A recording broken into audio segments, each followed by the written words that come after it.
All right, so I think we are going to go ahead and get started with this Q&A forum.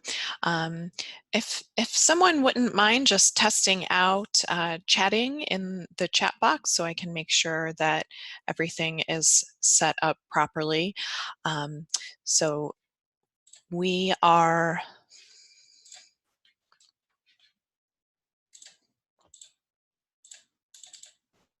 Just a second, sorry. I lost it for a sec. Okay, great, thank you. Excellent, thanks for bearing with me on that. Again, this is a new software for us. I know that we've been through a couple different software platforms over the course of this series, so we're still just working out some kinks, but hello. So welcome to this forum in the Putting Best Practices into Practice, Scalable Preservation Solutions webinar series. This is one of the free open Q&A forums as part of this series. There are some more structured webinars planned with speakers and presentations throughout the year as well. And if you're not familiar with that program, please check out our website for more information on that. The structured webinars are not all free, but these open Q&As are, and we are able to provide these thanks to support from the National Endowment for the Humanities. So this is part of our preservation services grant from NEH. I am kind of just open to taking whatever sorts of questions you have about preservation and collections care. I am certainly comfortable to kind of talk at you and ramble, but I don't have a presentation planned. This is intended to be an open Q&A forum. So while you're kind of gathering your thoughts and thinking of your questions, I would like to just, I can tell you a little bit more about the Conservation Center, about our Preservation Services Department, but feel free to quote unquote interrupt me at any point with a chat question, because that's what we're here for this afternoon. As I mentioned, I'm the Director of Preservation Services here at the Conservation Center. The Conservation Center we're a nonprofit, largely a paper conservation lab. So we have a number of conservators who do actual treatment, interventive treatment on anything and everything paper-based. So documents, art on paper, archival collections, but also we have specialized book conservators, specialized photo conservators, and we have conservators. We work on kind of historic paper predecessors as well, such as parchment and papyrus. My department, Preservation Services, is the kind of education and outreach wing of the Conservation Center. So we are the team who do one-on-one assessments with institutions. So we work with institutions to do preservation needs assessments, risk assessments, work on emergency preparedness initiatives, and we do educational programs as well, both in person and online in the webinar format. So excellent, perfect timing from Jean. We have our first question. What is the best practices method for handling old accounting ledgers?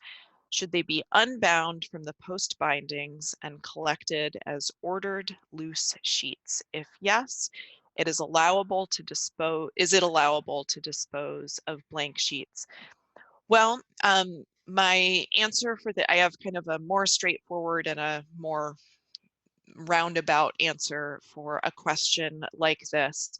And I'll just throw out the slightly more roundabout answer first with the caveat that so many preservation, collections, care questions there is an it depends element to the full answer. So I would say purely from a preservation standpoint, if what you're interested in is, you know, the contents of the pages within the accounting ledgers, then physically, from a physical preservation and avoiding degradation standpoint, then unbinding and storing them perhaps in acid-free folders or in some other type of protective enclosure, that would probably be the best for their preservation, because that way, you know, if you're dealing with post bindings, there's going to be metal, there's going to be different types of material that have the opportunity to interact with and potentially degrade the paper. Now, however, so that's like the physical. Yes, from a physical standpoint, if you're purely thinking about preservation, if the information that you want is what's on those papers inside of the ledgers, that would be kind of the most straightforward answer. And in that case, yes, you could dispose of blank sheets. However, there's more of kind of an archival, or even, I'm not sure what type of institution you're from, but, you know, even a curatorial decision to be made about what is kind of the value of the object. So is the value of those old accounting ledgers purely for the information that are within the ledgers, the numbers and dates and, you know, all of the contents that are actually written within those ledgers? Or is there kind of an artifactual value as well? So the ledger itself has some information about where it came from, you know, as an object. Maybe there's information to be found from that post binding.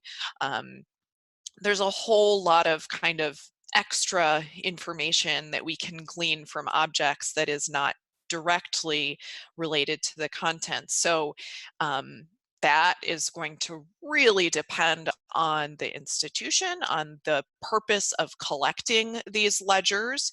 You know, some institutions, many institutions, are probably going to be collecting accounting ledgers as a document of the accounting information that they contain. But I could imagine there could be some institutions out there that are collecting them as notable objects. I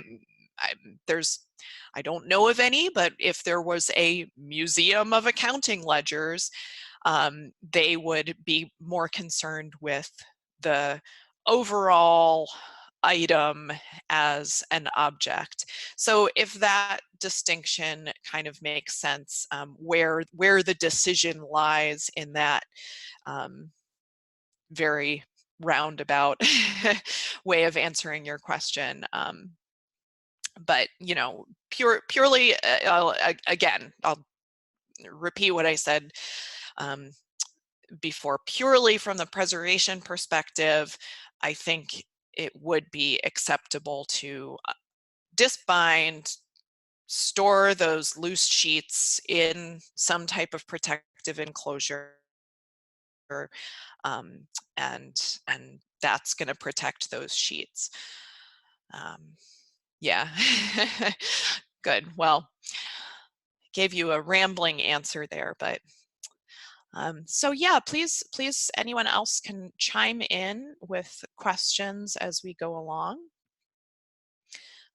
Can certainly ask questions about specific collections, materials and types like that. I definitely can't guarantee that I will know the answer, but I'm pretty confident that I will know who to ask. That's one of the great things about working in a conservation center, and even working in a conservation center where the work that my coworkers do is all paper-based, but We do work a great deal with conservators in other media as well. So we definitely have contacts who are textile conservators and painting conservators. And one question that I get just about my job and about our organization is, in preservation services, do we restrict work to paper-based collections? And the answer there is no. My team, my team of full-time staff anyway, are not conservators. We all have pretty different backgrounds from one another, but as far as collections go, we consider ourselves generalists. So we will work with all different types of collections. Now, within that, I have a library archive background. I went to library school, focused on archives and preservation within that.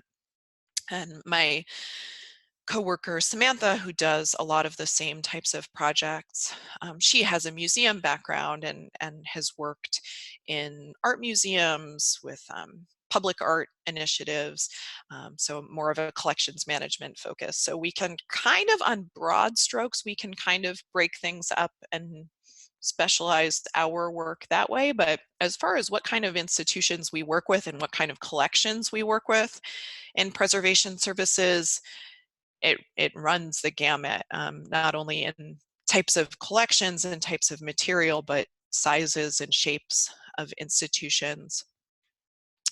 Okay, good. Some more questions are coming in. So Lana asks, what is the best way to clean a heavily soiled quilt? We worked with an appraiser who swore by oven cleaner, but we have not tested this ourselves. That is one that I might have to get back to you on with a more conclusive, confident answer. My concern with a quilt and doing any cleaning where you're, running it with water and soap or detergent, my concern is that, a quilt is inherently made up of multiple different pieces, and so there's a lot of risk there in treating the composition itself in any manner that is going to stress the threads, stress the batting, stress any different element of it. So I mean, the kind of easiest answer would just be to do some surface cleaning, so you're not having to immerse the entire object and subject it to stress that way. But when I think the key words here are heavily soiled, and so that implies that surface cleaning might not just help. I mean, in general, when we do have to clean any materials, we want to use the type of soap and detergent that is just as plain and pure and simple as possible. So something without any added fragrance or any added bleach or chemical stabilizer or anything. But that's not a complete answer to your question, and I really don't know about oven cleaner. So I would encourage you, and for the rest of the participants, you may hear me say this multiple times throughout the afternoon, but Lana, and apologies if I'm mispronouncing your name, but I would encourage you to email me that question. So my email is up on the slide there to the left of the chat panel, and that way I'll have your contact information, and so I know I can get back to you, and I can do a little bit more digging and send you hopefully some more constructive information there. Madeline asks then, what steps can be taken to protect materials within scrapbooks?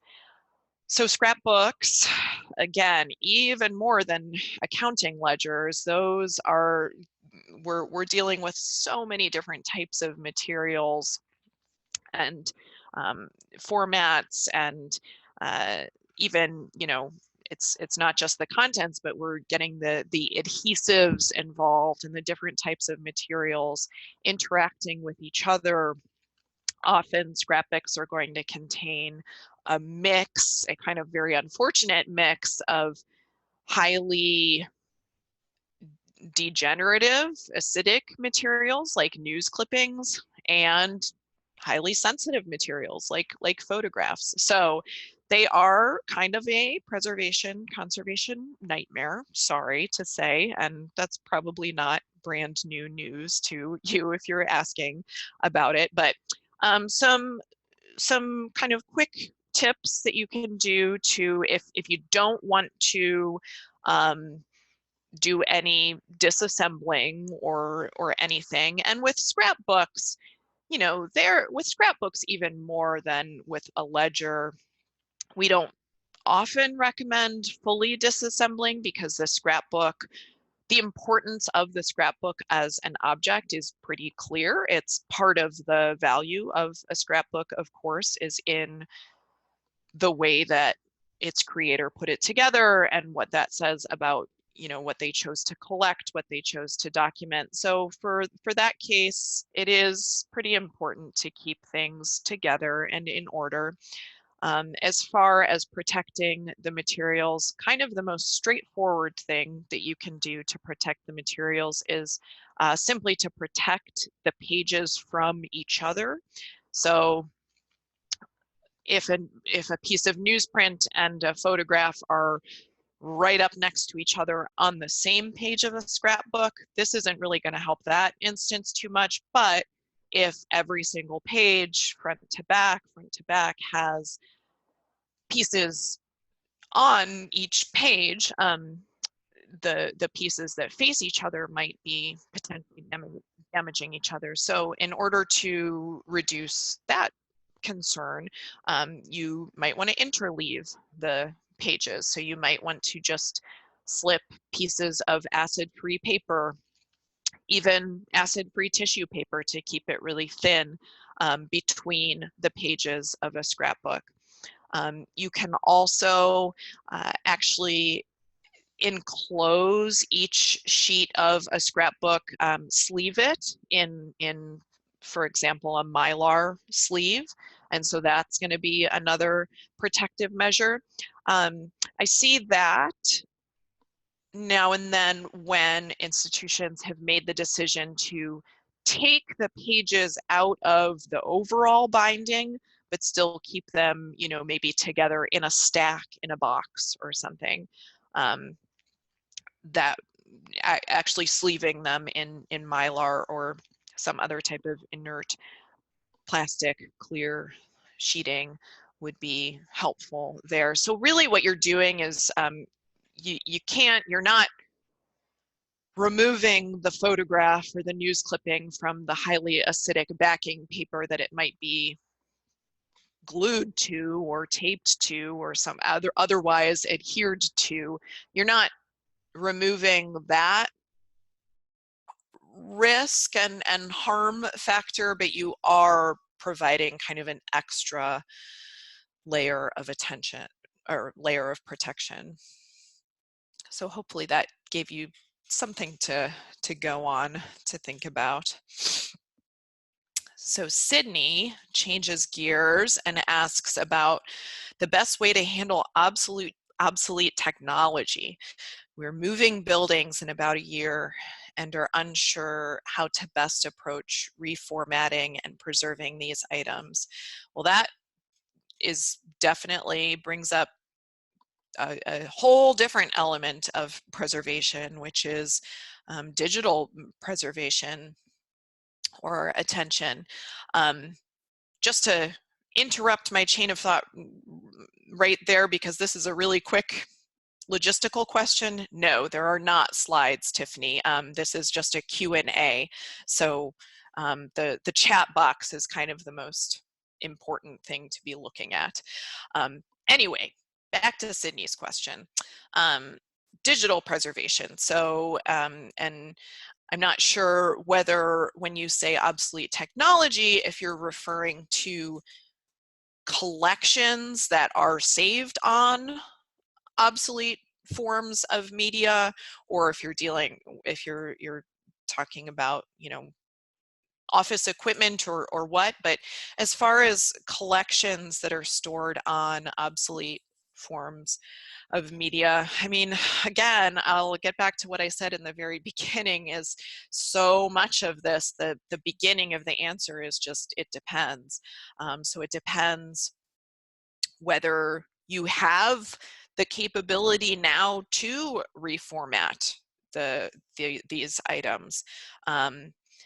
If so, if you do, if they're in a form of media right now that you can still access and you are concerned about, and they are somewhere within your kind of framework of priorities, not at the very bottom of the list, I would say, you know, jump on that, because time is ticking inevitably when it comes to technology and forms of media. And, you know, of course, things that were created even 5 years ago, sometimes now they're inaccessible.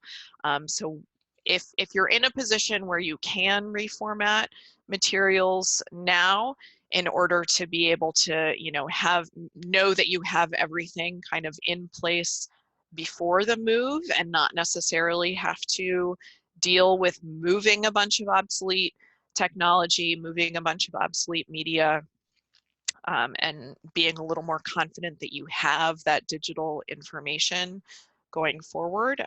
If possible, I would encourage you to jump on that before, again, before the move. If not, I mean, there are many institutions who are just kind of holding on to old media without really being able to access it, because it falls into kind of a, I don't really want to say a gray area, but it falls into kind of a questionable zone of, it's not necessarily a top priority for putting resources behind this material and outsourcing reformatting or something, but it's not, we don't know that it's worthless, so we don't want to discard it. So I think I can almost not think of any example of an institution that I've worked with that doesn't have, you know, they have shelves and shelves of VHS tapes, even though they don't have a working VCR, but they're not comfortable with throwing away the VHS tapes. And that, you know, becomes even kind of more of a hassle when we get into to electronic media and digital media and things like DVDs and CDs, which are going to be relatively more contemporary, but have a pretty limited lifespan for the most part. So yeah, I mean, I think maybe Sydney, if you wanted to add a little more specific information about what types of technology or digital collections or media we're talking about, I might be able to give you somewhat of a more specific answer. But that's just kind of a general, some general thoughts there.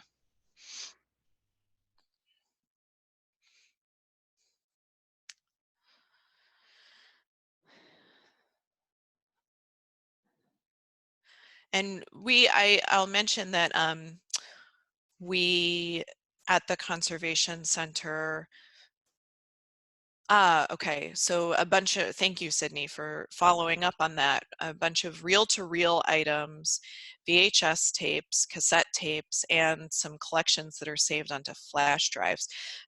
Quite honestly, the collections saved on flash drives are the ones on that list that I'm the most concerned about, because that media is not highly reliable over time. So that would be, if you kind of have the time and resources, that would be the stuff that I would maybe dive into and see, can we even access this now? If so, you know, maybe prioritize trying to get it off of the flash drive, but then that brings up the question of what else are we saving it on? Because digital files often, depending on what type of file they are, I'm sure all recognize, take up a ton of space. And you know, their cloud storage is, to a certain extent, you know, institutions are becoming more and more comfortable with storing collections, at least backed up in the cloud. If there are files on a internal server as well, but cloud storage is an option. But a lot of cloud storage options cost money, just like having server space costs money. So I, in my, you know, outside perspective from somewhat of a vacuum, not really knowing what kind of resources you have in front of you or anything, I would try to figure out what's on those flash drives and try to get them off of the flash drives, or at least backed up in some other more trustworthy format than flash drives. The reel-to-reel items, the VHS tapes and the cassette tapes, now those are all, to somewhat varying degrees, fairly sensitive media, but there are kind of physical preservation actions that you can take to try to protect those. It's not entirely about the, you know, we need to get to these digital files right now. So in general, most audiovisual materials like to be in as cool and dry a environment as possible. I shouldn't say as cool and dry, because it can be too dry, but for the most part, if you're dealing with relative humidity in the 30% to in the 50s, you're going to be fine. But keeping it cool is pretty important for audiovisual materials, keeping it cool and clean. So that's, you know, avoiding extremes, even if you don't have a strictly climate controlled facility, finding the places in your facility that tend to stay more stable and tend to be able to be cooler and drier, and prioritizing your AV material to be stored there. That would be kind of the first suggestion, because the first line of defense against degradation of AV material is just trying to keep it stable and trying to keep the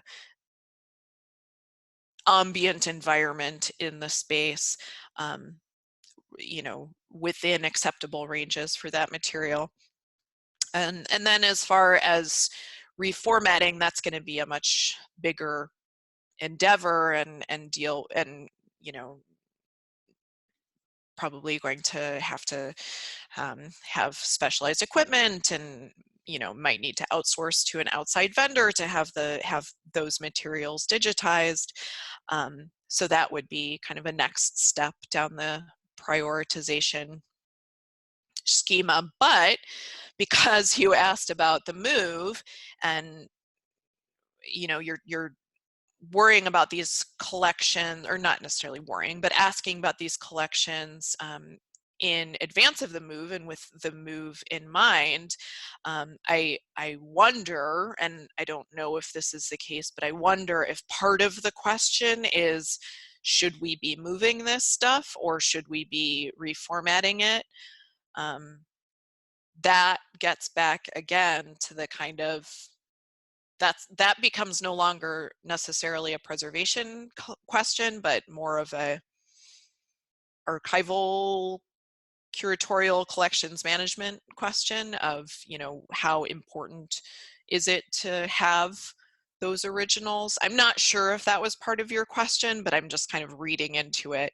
And again, the way to answer the question there, it's not the answer to the question, but the way to get at the answer is, are you more concerned about the content or about kind of the preservation of the original?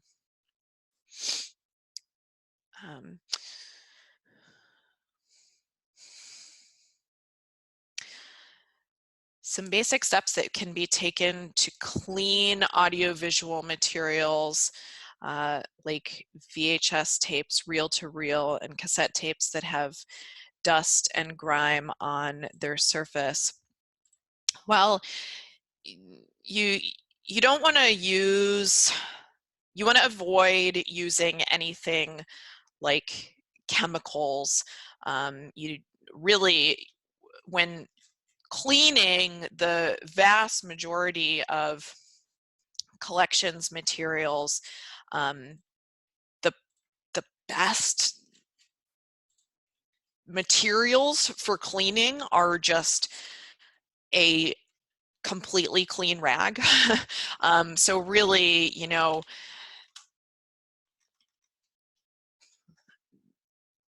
dusting, removing dust is the most important thing. If something is actually grimy, dirty, sometimes you can very, very gently, in a controlled manner, wash with completely pure, ideally distilled or even deionized water. But that would really only be if something's like actually has grime build up on it. I would definitely, before you do anything along those lines, consult an AV conservator or you know, an archivist or specialist with specific audiovisual collection knowledge. A couple organizations to recommend. So there's there are two offhand who we have worked with, who I can recommend reaching out to. One is George Blood Audio and Video.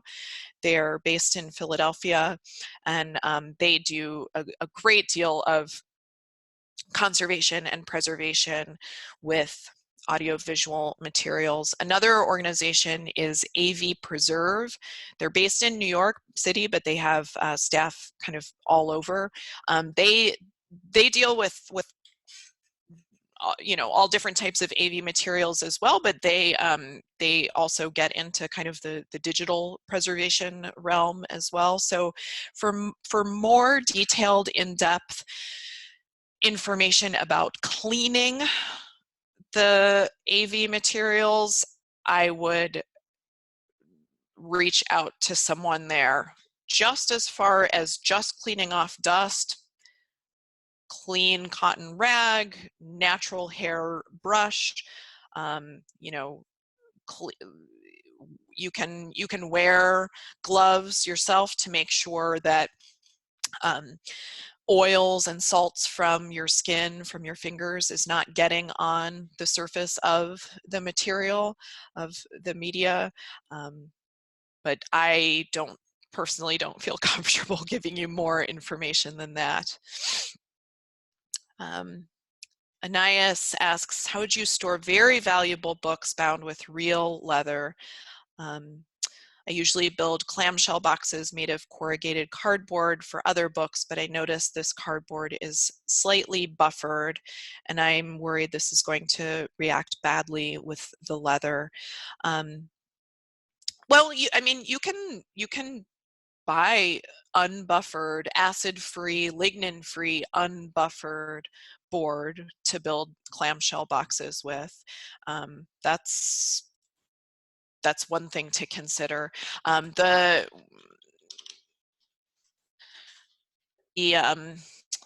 question about buffered materials for anyone else who is not aware. So buffered paper and other materials have an alkaline substance like calcium carbonate added to the contents of the paper. It's added as an alkaline reserve that creates just like it sounds, a buffer to counteract acid. So it's not only acid free, it's kind of like acid free plus, in that it's not only just totally plain, it has this added buffer as well. That the buffer, Anais is absolutely right, can sometimes react poorly with certain organic materials, with certain types of photographic media. So if you want to stay away from buffered cardstock, like I said, you can definitely purchase from the kind of standard archival suppliers, Gaylord, Hollinger, unbuffered material as well, and use that just to be kind of even more safe. So John asks, can you discuss the pros and cons of storing prints and drawings in their frames versus unframed in flat files? Yes, absolutely. There really are not benefits to storing materials in their frames except for that artifactual value element that we've been talking about. So I feel like a couple different questions have been coming back to this. There's kind of the aesthetic, curatorial, potentially even archival perspective, and then there's the purely preservation, conservation related perspective of what is the best for the material. From that preservation, conservation perspective, it is always preferable to remove prints and drawings from their frames, from their packages, and store them in flat files. That removes any of the kind of extra elements that are going to be involved in the frame and the packaging. So if there's wood in the frame, if there's metal in the package element there somewhere, you know, there's these additional materials that kind of have the potential, even if they're not touching the object itself, have the potential to, over time, off gas, and even if in a very small way, contribute to the degradation of that material. If you store it, if you remove it from the frame, from the mat, and store it in a flat file, you know, hopefully you're able to store it in a folder, so it's stabilized within the flat file, it's protected from its neighbors, protected from the elements. That's kind of just from that preservation standpoint, that's kind of the best case scenario.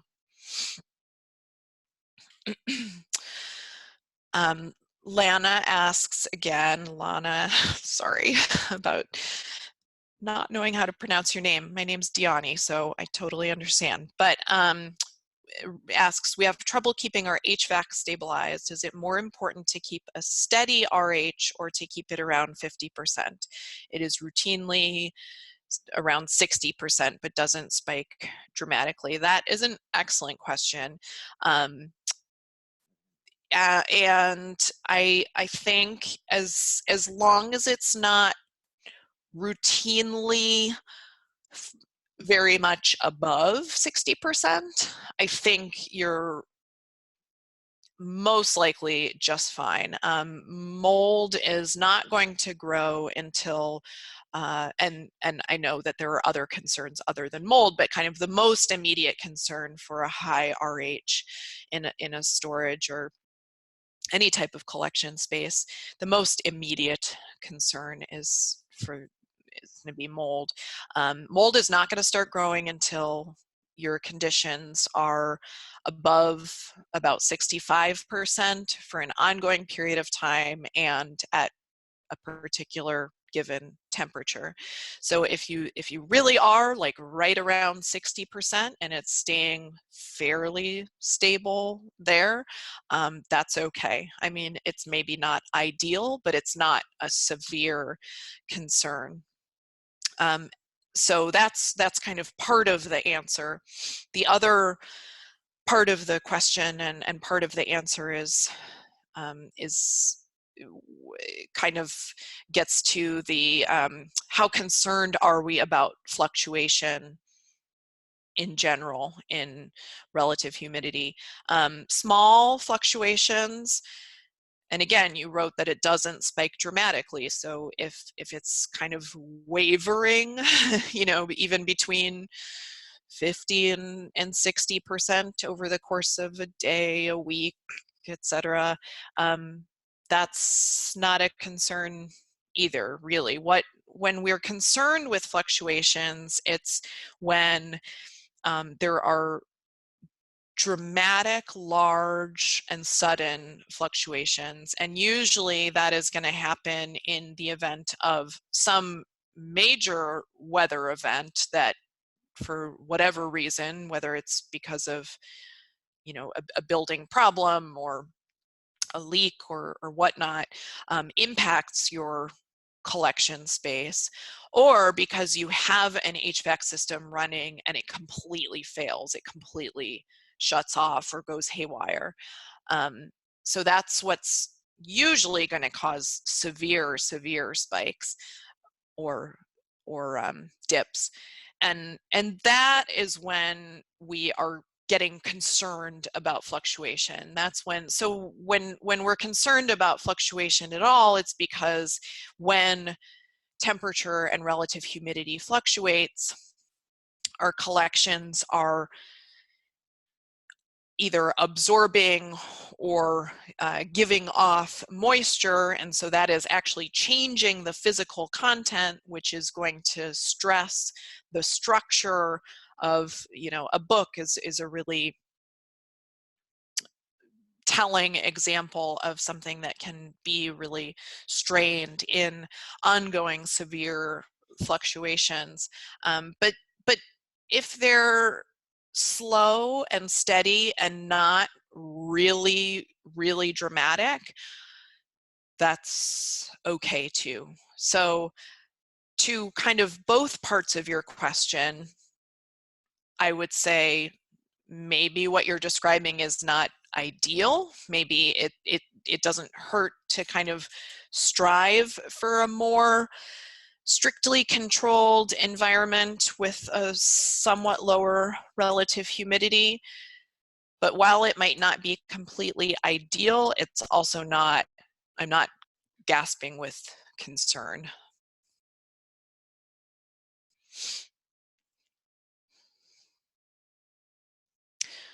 We are going to be doing another, not one of these open Q&A forums, but one of the kind of more structured presentation style webinars later this year in December with a staff member from the Image Permanence Institute in Rochester. They are an organization that has done a ton of research around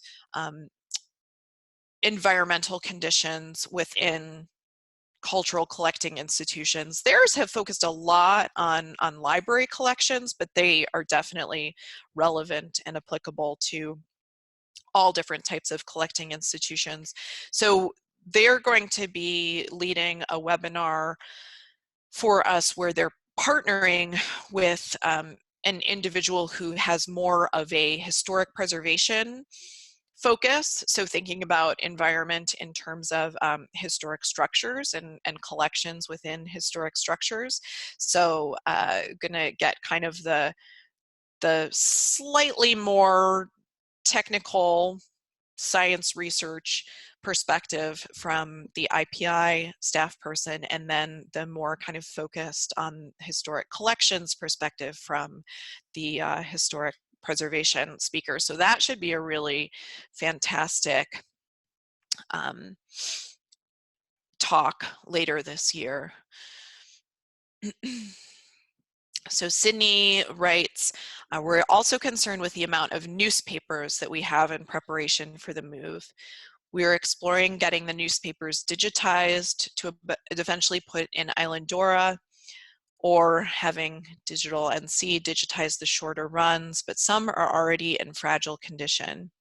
If we can't get the papers digitized before the move, what is the best way to move those? We don't have a huge budget, so I'm worried we won't have enough archival boxes or acid-free paper to properly move them.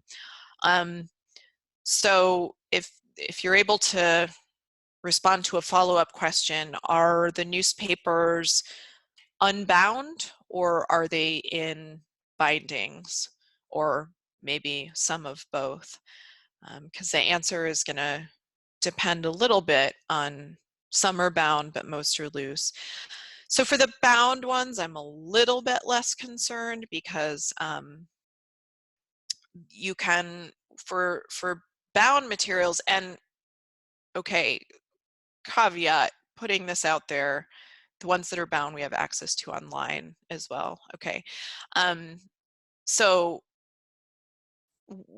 when I'm trying to offer kind of scalable preservation solutions, these are not necessarily, I'll try to offer kind of the best practice, the standard, but then also interpret it to a scalable solution.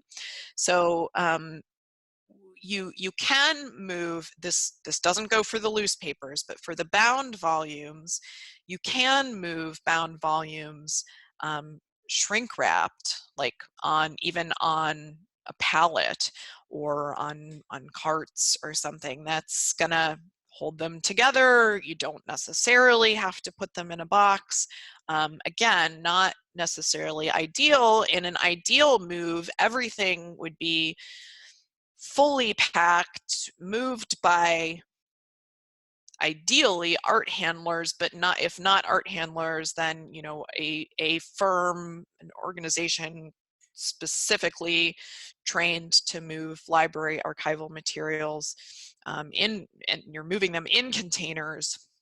But for large bound newspapers, I'm assuming they're those large kind of flat volumes, you can stack those up and shrink wrap them and kind of move them in a stack that way. So that's a little bit easier. For the papers, so you're worried you won't have enough archival boxes. You're going to have to move them in some container. So I would say I recently learned the saying in preservation. I mean, I'm sure it's applicable in other instances as well, but anything worth doing is worth doing poorly. So moving newspapers in non-acid-free boxes is preferable to trying to somehow wrestle them flat, or not flat, but not in a container. So you definitely want to have them in some container. Now, then the question becomes, if you're moving them in non-archival, potentially acidic boxes, what happens with them when you get to your new site? Are they just going to stay in those boxes, or that you're going to unpack them onto the shelves and store them in whatever configuration, or a similar configuration to how you're storing them now? Or over time, are you going to prioritize you know, incrementally, okay, we don't know yet. Of course, leadership has not told us much about the space we're moving into yet, so you can't even really plan too much for that future eventuality. So here's what I might recommend, and I don't even know if this is helpful at all or not, but what I might recommend is prioritizing those particular volumes that have not been digitized, that are more fragile, that are more significant and important to your institution, to your mission, and really trying to find a way to get those in acid-free containers. Then for the rest of the stuff that's kind of falling in the middle, maybe it has been digitized elsewhere, maybe it's in better condition, maybe it's a little bit outside of the scope of your collecting scope, or kind of at the edges of your collecting scope. And those ones you can maybe not worry as much about using acid-free containers for transporting. So maybe kind of think of the collection in a tiered means, if you can find a way to kind of make that relevant. That's, you know, that's kind of just general advice that I would give about a lot of big picture preservation planning. Is think of your collection.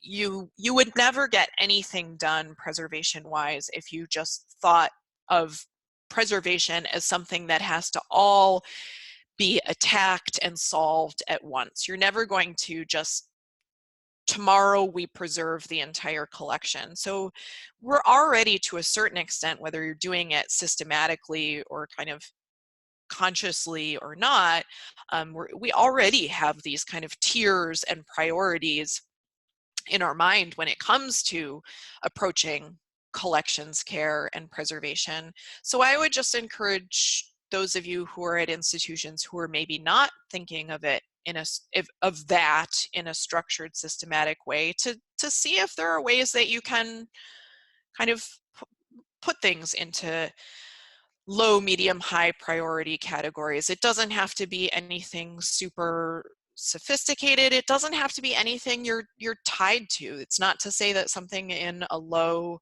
priority category couldn't move to a high priority if something changes, whether that something is resources, condition, collecting goals, etc.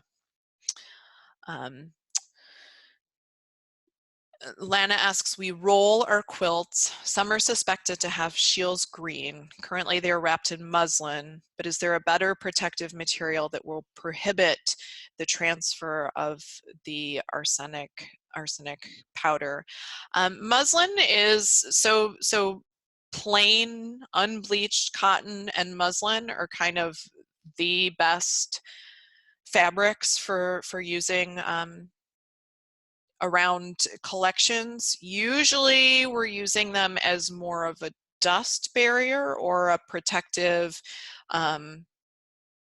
well, yeah, that's basically they're mostly a protective dust barrier. So they're not going to necessarily be a barrier against transport of arsenic powder or other kind of chemicals or even pests that can kind of transfer within among fabrics, because that's the benefit of cotton and muslin, is that, or a benefit of them is that they're breathable. They're not going to create a microclimate, and you know, the concern with storing textiles or storing a lot of things wrapped in plastic or in mylar or other less breathable materials is that they may create that microclimate. What I might recommend for a barrier that's going to be a little bit a little bit more of a barrier, but is still breathable, is still inert, is Tyvek. So Tyvek, you know, you think of like Tyvek suits, and you can buy it just in rolls. That would be a little bit more of a, it's not gonna, I don't think it would fully halt transfer of chemicals or powder from one piece of rolled fabric to another, but it is going to be a little bit more interventive than muslin. So Anais has one question, and we're only going until 3, so unfortunately this is going to be the last question. I'll read and answer your question in just a second, Anais, but please, please, please reach out to me at my email, dfeige@ccaha.org. I am always game to answer questions. The even better thing about emailing me is that for questions like the question about cleaning AV materials or cleaning quilts, things that I'm not kind of off the top of my head prepared to answer, I will have time to give more thoughts, research, and consulting my colleagues in the field. So definitely, please do not hesitate to email me with more questions. And with that, I'm going to read this last question. We want to display a heavy book using book wedges to protect its spine. The problem is that the stand the wedges will be put on is made of marble and is tilted. As a result, the wedges in the book keep slipping down. Any idea how we could keep the whole thing in place on that slippery marble? That's kind of an interesting puzzle. I mean, I wonder if you could even put something, not something that would actually adhere the wedges to the marble, because obviously you don't want to do that, but something that would create kind of a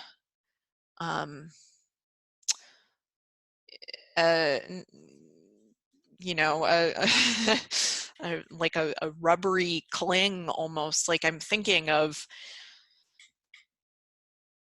something like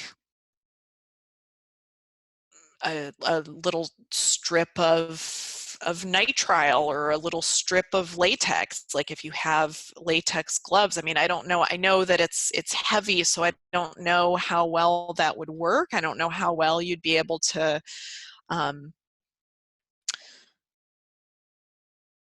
how much resistance that would put up, but I'm trying to think of something, because that would definitely kind of cling to the marble.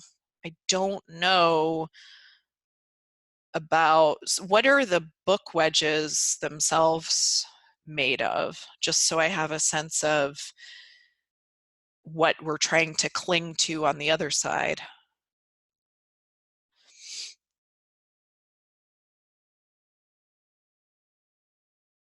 Several types, plastic and felt. Yeah, so I mean that if they have a plastic bottom, well, nothing worked. Yeah, if they had a plastic bottom, something like that, the kind of rubbery cling might work. That probably wouldn't work with felt. That is a conundrum that I don't have a great answer off the top of my head for. Let's crowdsource. Anyone else in the audience have any ideas? The other thing I'll do, Anais, is if you want to shoot me an email, like as I mentioned, I have a library archive background, but not so much in exhibits. My coworker, who's about 4 feet from me, but through a closed door. She has a lot more experience with installing and preparing exhibits, so I can see, I'll ask her what kind of thoughts she has, and I can definitely get back to you with her advice. Oh yeah, of course, that's what I'm here for. So shoot me an email so I have your contact info. And everyone else, we are right at 3 o'clock. I do have to turn this off and stop recording. Thank you so much. This was, it was, you know, a relatively small group, but we definitely had a ton of great questions throughout the entire time. I hope that I provided at least some jumping off points for, you know, I know that in some cases, some of these questions, I'm sure I didn't fully answer or provide a solution, but hopefully I gave you all something to think about. And for those of you who I was not able to fully answer your questions, please do reach out over email. I can probably collect and articulate my thoughts much better that way anyway. We've had some roadblocks with planning the next scheduled webinars, so we'll be back again in October with another one of these open Q&A forums. So keep checking back on our website for more information, but we will have the rest of the planned series unfolding in November and December. So please continue joining us and stay in touch. Thanks, everyone. Thanks again to National Endowment for the Humanities for making this program possible. And I am going to sign out. Thanks all.